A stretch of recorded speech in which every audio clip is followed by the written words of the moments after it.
জীবনে কিন্তু সবাই ঝুঁকি নিতে পারে না। যারা ঝুঁকি নেয় তারাই কিন্তু এই জীবনে সফলতা অর্জন করে।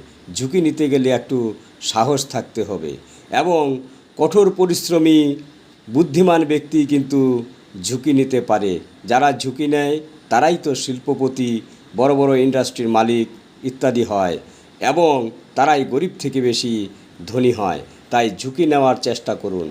কোনো ক্ষেত্রেই অন্যকে দোষ দেবেন না। দোষ দেয় কিন্তু বোকা লোক। বোকা লোকগুলো মানুষকে দোষারোপ করে। সবসময় এটা খেয়াল রাখবেন, কারো দোষ ধরবেন না এবং নিজে ভুল করলে সেই ভুলটাকে ভালো করে স্বীকার করার চেষ্টা করবেন, তাড়াতাড়ি স্বীকার করে নেবেন। কারণ একটা কথা খেয়াল রাখবেন, ভুল স্বীকার করে যারা, তারা হচ্ছে মেধাবী। মেধাবীরাই ভুল স্বীকার করে। জানেন, জীবনে উন্নতি করতে হলে পরিশ্রম করতে হয়। পরিশ্রম তো করে যারা, তারাই তো উন্নতি করে। মানে উন্নতির শিখরে পৌঁছাতে গেলে কঠোর পরিশ্রমী হতে হবে। অভিযোগ করে সাধারণত নেতিবাচক লোকেরা। তাই কারো অভিযোগ করবেন না। অভিযোগ করা ভালো নয়। সবসময় অন্যের বিরুদ্ধে অভিযোগ করা, এটা একটা শুধু ভালো না, এটা একটা পাপ। কেন অন্যের বিরুদ্ধে আমরা সবসময় অভিযোগ করতে যাব?